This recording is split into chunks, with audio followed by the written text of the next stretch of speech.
A paz de Deus, meus preciosos e queridos irmãos, sempre no glorioso nome de nosso Senhor Jesus Cristo. Né? Então, eu tive aí um debate, né, com o nosso querido irmão Roger Alves, né, Roger Alves. E ele ficou muito agitado, né? A verdade é assim, né? Quando a gente fala a verdade, o pessoal fica meio nervosinho, então não gosta de ouvir a verdade, mas a verdade tem que ser dita, né?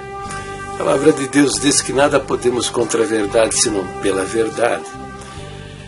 E eu estou vendo agora que ele está desenvolvendo a doutrina, né, da salvação por meio de boas obras, né? E ele diz assim no seu comentário: no Novo Testamento há inúmeros paradoxos aparentes, ensinamentos dados por Deus que aparentemente se chocam com outros ensinamentos também dados por Deus.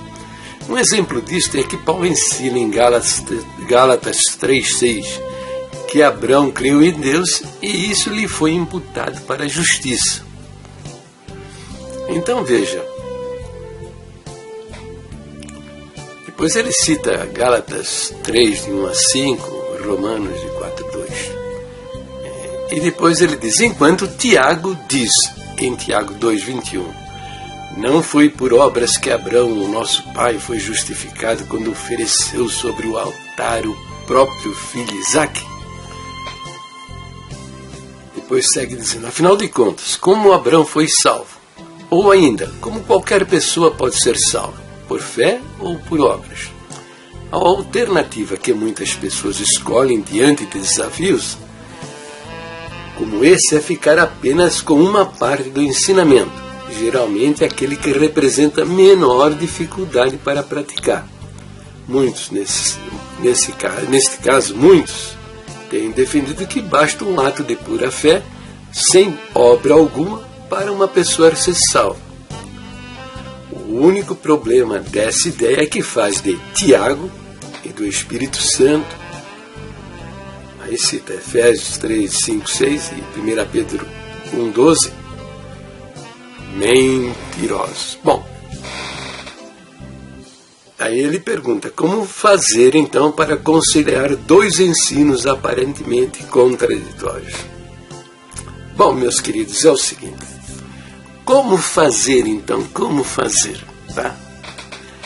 Se você crê que Jesus Cristo é Deus e que Deus se fez homem na pessoa de Jesus, nos trazendo a salvação, né? Autor da nossa salvação, de acordo com o que ensina o nosso terceiro ponto de doutrina, está vendo isso aqui, ó?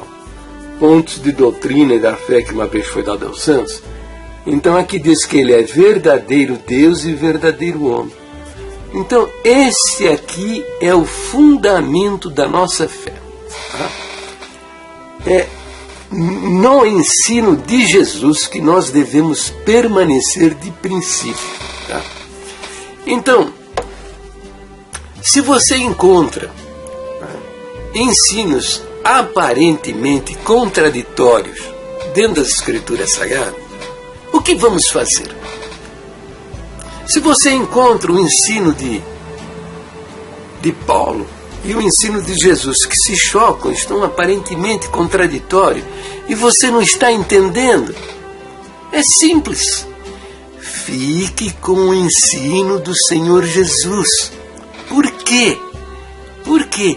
Porque o Senhor Jesus é o próprio Deus que se fez homem. O Verbo se fez carne e habitou entre nós. O Verbo é a palavra com a qual o Eterno fez todas as coisas. Ele é inerente à pessoa de Deus. Admitir que em algum momento Deus criou Jesus, criou o Verbo, é admitir, pensar, acreditar que Deus teve um tempo que ele era mudo. O Evangelho de João diz que todas as coisas foram feitas por ele, e sem ele nada do que foi feito se fez. Ele quem? O Verbo divino. Deus não fez o mundo e as coisas com as suas mãos, ele falou e aconteceu. Na eternidade, Jesus era o Verbo. O Verbo se fez carne e habitou entre nós, é o Salvador das nossas almas, é quem pagou o preço na cruz do Calvário para que você tenha vida eterna. Então, se você encontra o ensino de Paulo que lhe parece contraditório ao ensino de Jesus, fique com o ensino do Senhor Jesus. Entendeu? Por quê? Simples, porque Ele é Deus e é o Salvador. E se Ele falou, está falado. Acabou a conversa. Não tem discussão, não tem papo. Fechou a conta. Entendeu? É assim que se resolve esses ensinos aparentemente contraditórios. Agora, você quer entender, lógico, todo mundo quer entender. Por que essa aparente contradição? Onde está? Ora, olha, gente, vocês gostam muito do ensino de Tiago, né? São adoradores do São Tiago. Então, põe em prática o ensino dele. Ele diz assim, ó, se alguém tem falta de sabedoria, peça a Deus que a todos dá com liberalidade. Vai orar a Deus, pede a Deus para te iluminar para que você entenda aquilo. Mas não vai fazer o inverso. Jogar no lixo o ensino do Senhor Jesus para ir atrás de Paulo. Quem é Paulo diante do Senhor Jesus? Quem é Paulo? Presta atenção. Paulo não é nem uma minhoca. Você sabe o que é uma minhoca? Minhoca é um ser mais articulado do que um verme. Paulo, Pedro, João, você e eu, todos nós, diante do Senhor Jesus, somos vermes. Nem minhoca somos. Sinto muito lhe falar a verdade, mas o que está acontecendo é que você não acredita em Jesus Cristo. Você diz que acredita, mas isso aí é só conversa mole, ó. Conversa mole. Está passando aí a doutrina do Senhor Jesus para a nossa salvação. Veja que ele usa o verbo ter e o verbo ser no presente do indicativo. Salvação é aqui e agora. Ou você tem ou você não tem. Se você tem, beleza. Oh, que maravilha. Se você não tem, você está aí danado. Entendeu? Vamos agora, ele fala muito em Tiago. Quem foi Tiago? Se você... aqui ele está apresentando um conflito, né, entre o que Paulo disse e o que Tiago falou. Quem foi Tiago? Quem é Tiago diante do apóstolo Paulo? Nem para ser apóstolo o cara serviu. Tá? Ele não foi escolhido para ser apóstolo. Certamente por causa do seu mau testemunho, foi incrédulo a vida toda. Precisou de uma aparição especial. Dois homens viram o Senhor Jesus, lhes apareceu de maneira pessoal. Está descrito no Novo Testamento. Paulo e o Senhor Jesus explica o motivo. Porque apareceu a Paulo de uma maneira particular. Porque ele era um vaso escolhido. Agora, e Tiago? Explica para mim. Porque o Senhor Jesus apareceu de uma maneira particular a Tiago. Porque ele foi incrédulo a vida toda. Ele ouviu seu pai e sua mãe dizer que aquele seu irmão era o Salvador do mundo. Ele não creu.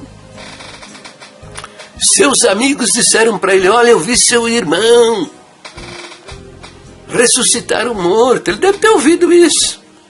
Eu vi o seu irmão dar vista a um cego. Eu vi o seu irmão mandar o paralítico pegar sua cama e ir embora para sua casa. Eu vi isso.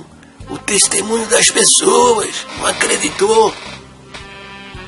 Ele deve ter visto também milagres com os olhos dele. E não acreditou. Precisou de uma aparição pessoal para não ir parar no fundo do poço do inferno. Entendeu? Aí vocês ficam falando, né? Roger mesmo perguntou o que eu tenho contra o livro de Tiago. Não tenho nada.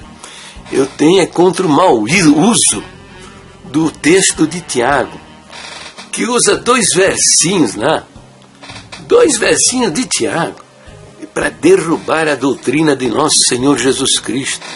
E os seus exemplos de pessoas salvas, a quem ele diz simplesmente, a pessoa foi procurar um milagre, queria ver, voltar a ver, ficar livre da lepra, queria um milagre. Ele fez um milagre e depois ele falou: a tua fé te salvou. O verbo salvar no passado. Pessoas salvas no momento que não sabemos, porque o Novo Testamento não relata, mas foi no momento em que eles ouviram e viram o Senhor Jesus e creram. É esse o Salvador do mundo. Nesse momento foram salvos. Tem aí 8 exemplos no Novo Testamento para tapar a boca de vocês, pregadores do Evangelho maldito. Vocês com essas crenças de boas obras, firmeza, fidelidade, batismo, igreja que salva e o diabo a 4. Vocês roubam o mérito do sacrifício do Senhor Jesus na cruz. Vocês com a sua pregação mentirosa, vocês negam o mérito do sacrifício. Vocês desonram aquilo que o Senhor Jesus fez por amor das vossas almas. Entendeu? E vocês aí, quem é Tiago para contradizer o apóstolo Paulo? Hein?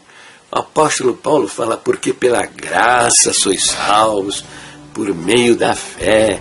Isso não vem de vós, não vem de você. Não adianta você querer produzir sua salvação, que não vem de você. É dom de Deus, dom é presente, é um presente que você pega com as mãos da fé. É um presente. É dom é dádiva, é presente. Depois ele fala enfaticamente: não vem das obras para que ninguém se glorie. Não vem das obras. Em Romanos 11:6 ele diz: se é por graça, já não é por obras. Do contrário, graça já não é mais graça. Se eu preciso dar uma moedinha para um indigente aí na rua para entrar na glória de Deus, e eu fizer isso, eu posso me gloriar na presença de Deus? Não é verdade? Eu fiz. Era requerido dar uma moedinha para o indigente e eu dei. E eu vou dar risada lá do Roger Alves, né? Do Basimar, vou dar risada. Olha, tá vendo? Estão no inferno. Eles não deram a moedinha que a salvação requeria. Era uma exigência para ser salvo. Eles não deram. Foram desobedientes. Então, eu sou o cara. Eu dei. Se é por graça, já não é por obras. Do contrário, graça já não é graça. Entende? Se é por graça. Se fosse por obras, eu desse uma moedinha. É insignificante, né? Mas já não é graça. É por obras, porque eu fiz. Salvação pela graça de Deus. Nada tem a ver com o que você faz. As obras são consequências da nossa salvação. Tá? Consequência das nossas salvação. E quer saber por que o livro de Tiago, que vocês aí fazem uma adoração desgraçada em cima dele, tá? Tá aqui, ó. Um historiador, Eusébio de Cesareia. Ele viveu de 263 a 340 depois de Cristo, tá? Ele viu a quarta geração dos apóstolos. Todos os fatos da igreja primitiva estavam bem próximos dele. É a história, esse livro é a história eclesiástica, os primeiros 4 séculos do cristianismo. Tá? Ele foi bispo na cidade de Cesareia. Ele estava bem próximo desses fatos. Tá? Por que a carta de Tiago nem era lida nas igrejas cristãs? Nem era lida. Entendeu? Por que não era lida? Essa aparente contradição. Primeiro porque eles só liam os documentos que tinham dos apóstolos, tá? Que eram de autoria dos apóstolos, não aceitavam literatura estranhas, e Tiago não era apóstolo. Segundo essa contradição, essa aparente contradição, tá? E ele fala a respeito de Tiago, né, no livro, na página 75, eu vou ler para vocês aqui, ó. Ele começa, ó, na página 72, tá vendo? Ele fala assim, ó, o martírio de Tiago, irmão do Senhor, tá? Página 72. Aqui na página 75, ele fala assim, ó, página 75. Ó, são tais os relatos a respeito de Tiago, ó, são tais os relatos a respeito de Tiago, de quem se diz, ó, de quem se diz, teria escrito a primeira das epístolas gerais. Está lendo aí, ó? De quem se diz? Tá? Quer dizer, a igreja primitiva tinha dúvida de quem era o autor desse documento aí. Entenderam? Porque havia muitos Tiagos. Entendeu? Não era apóstolo, tinha muitos Tiagos, tinha contradição. Então, a igreja primitiva, ó, aceitava não ia atrás do jeito que vocês estão fazendo, não, tá? Diz assim, ó, depois assim. Mas deve-se observar, presta atenção aqui, ó, que é considerada espúria. Espúria quer dizer que a igreja primitiva considerava a maior parte deles como adulterina, falsa. Entendeu? Isso é história, meu filho. Eu estou usando documentos históricos, tá? E negar a história... Meu amigo, verdade é que muitos homens gostariam de mudar a história. Não é legal? Entendeu? Sabe aquelas misérias que aconteceram na sua vida? Aquelas coisas horríveis que você praticou? Se você pudesse mudar isso aí, né? Não seria lindo? Mas não muda não, né? A história vai julgar você.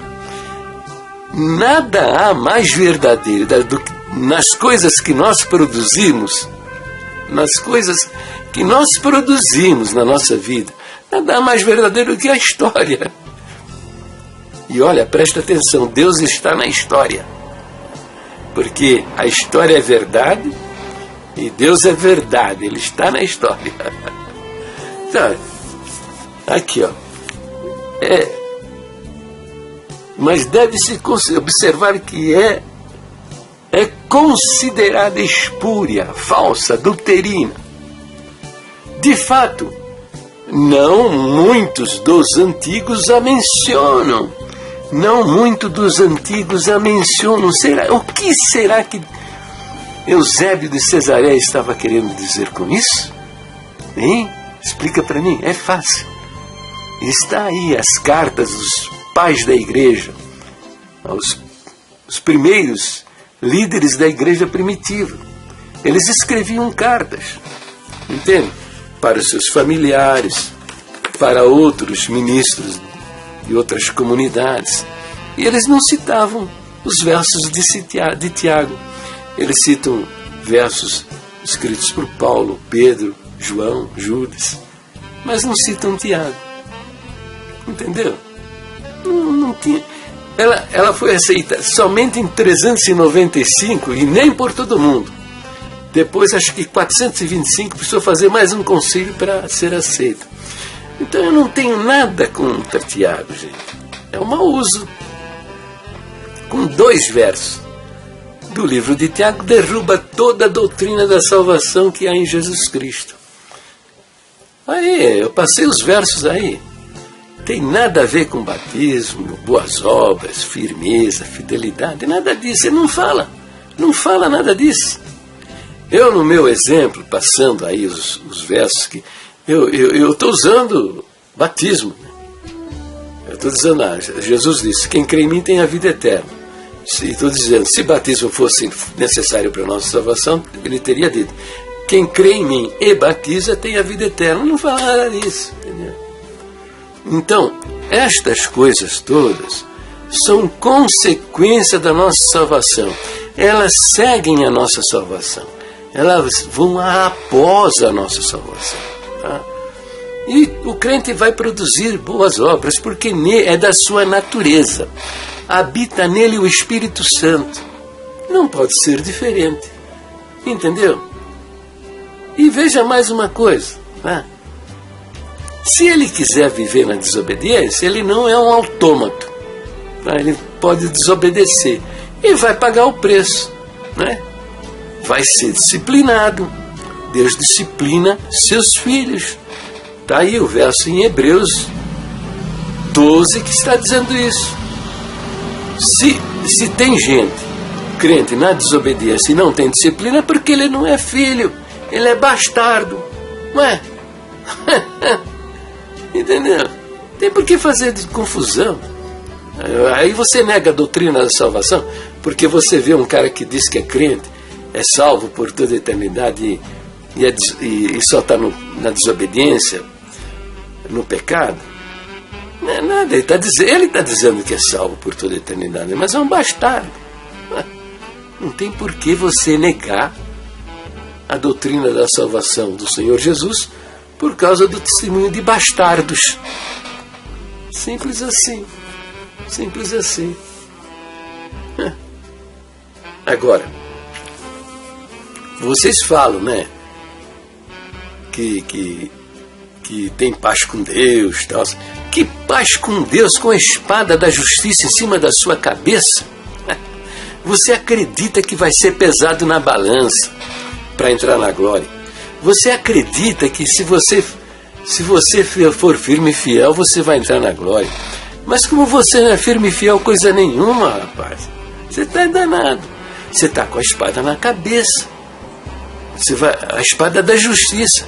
Porque Deus não vai deixar você entrar no céu porque você é da congregação cristã do Brasil, porque você batizou na congregação cristã do Brasil, porque você se esforçou para ser firme e fiel, praticar boas obras para entrar no céu.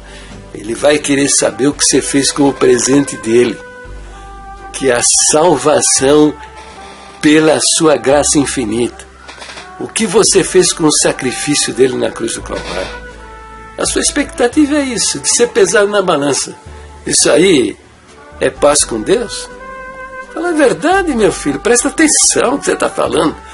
É paz com Deus? Você tem paz com Deus sabendo que você vai ser julgado por aquele que é santidade absoluta e justiça absoluta? Você é maluco, sabe? Você é maluco. E você vai parar no fundo do poço do inferno, porque esse é o evangelho descrito em Gálatas 6, 1:8.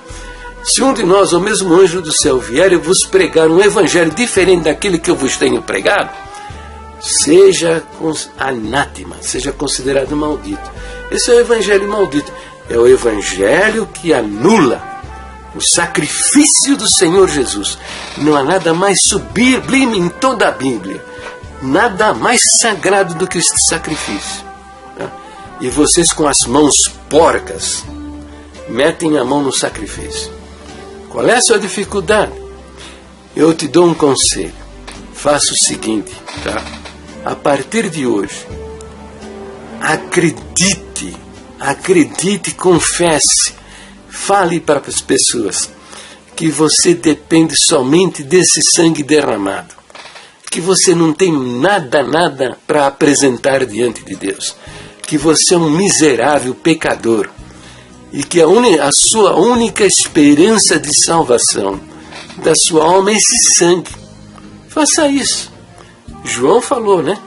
O apóstolo João na sua carta diz que ele é a propiciação pelos nossos pecados, e não somente pelos nossos próprios, mas do mundo inteiro. Então, propiciação significa oferta. É a oferta que você deve fazer a Deus para a salvação da sua alma. Só o sangue derramado, só. Mais nada. Agora, viva a sua vida na presença de Deus como se tudo dependesse de você. Pronto, acabou essa guerra. Coloca cada coisa no seu lugar. acredite, confesse, fale que você depende somente do sangue derramado, que você não tem nada para apresentar a Deus diante dele para servir para a sua salvação. Nada, nada, nada, nada. Honra o sacrifício dele. E viva como se tudo se dependesse de você, desviando-se do mal, glorificando a Deus, socorrendo o necessitado, fazendo boas obras, tá? Porque fazer diferente, meu filho, é só cascata, tá? Ó, pare por aqui, nada de ficar babando pelos cantos da boca, cheio de ódio, tá? Nada disso. Estou falando a verdade para vocês, tá? A nossa doutrina, essa aqui que vocês estão vendo aqui, ó, essa aqui, ó, é muito bem fundamentada nas Escrituras, tá? São doutrinas acreditadas pelo cristianismo ao longo dos séculos. E se isso que vocês estão falando aí, cambada de mentirosos, fosse verdade, aqui o quinto ponto de doutrina que está dito aqui, ó, que a regeneração, o novo nascimento, só se recebe, ó, pela fé em Jesus Cristo, ó, cegueta, seu cego, pela fé em Jesus Cristo você recebe salvação e regeneração, tá? Isso aqui combina com a doutrina do Senhor Jesus. Se o batismo fosse necessário para a nossa salvação, a nossa doutrina diria: é pela fé e o batismo em Jesus Cristo. Se firmeza e fidelidade fosse importante para a nossa salvação, aqui diria: pela fé e a firmeza e a fidelidade em Jesus Cristo. Estou desenhando para vocês, tá? Estou fazendo o desenho aqui para vocês entenderem. Se boas obras fossem necessárias para a nossa salvação, a nossa doutrina diria: pela fé e as boas obras em Jesus Cristo. Se pertencer à congregação fosse necessário para a nossa salvação, estaria escrito: pela fé e pertencer à congregação em Jesus Cristo. Mas não está escrito nada disso. Então, se essa pregação de vocês e do ministério fosse verdade, isso aqui já teria mudado há muito tempo. Eles mudariam isso. Mas eles não mudam porque eles sabem que isso é verdade e que a pregação deles é mesmo, estão conscientes, é para enganar o nosso povo, tá? São mentirosos estes homens. O dia que eles mudarem as doutrinas aqui, colocar nos pontos de doutrina aquilo que eles realmente estão pregando na tribuna, eu paro de condenar estes homens e mostrar que são falsos e mentirosos. Tá bom, meu querido irmão, minha querida irmã, tá? Você está vendo que eu estou falando a verdade, né? Mostrando, né, quais são as nossas verdadeiras doutrinas. Você conhece isso aqui. E também, ó, né, o que a Bíblia diz a respeito delas. Divulgue os meus vídeos, tá bom? Se inscreva no meu canal do YouTube, tá bom? Se inscreva. E também divulgue, compartilhe no Facebook, no Instagram, no Twitter, lá nas comunidades do Google+, entendeu? Porque no meio da nossa irmã tem almas preciosas, sabe? Gente maravilhosa, né? E quem sabe alguns, né, se convertam, se arrependem, se convertam de ir atrás da boca do homem, né? E pratiquem o nosso primeiro ponto de doutrina, que é a Bíblia, a nossa única e perfeita guia de fé e conduta, não a boca do ancião, né? E salve suas almas, né? Olha, se salvarmos, nesse esforço, salvarmos uma alma só, uma alma vale mais que o mundo inteiro, viu? Os anjos vão cantar louvores a Deus nos céus e nós vamos ser ricamente abençoados, tá? Deus abençoe a todos, fiquem na paz gloriosa do nosso Deus, sempre no nome precioso de quem? É do Senhor Jesus.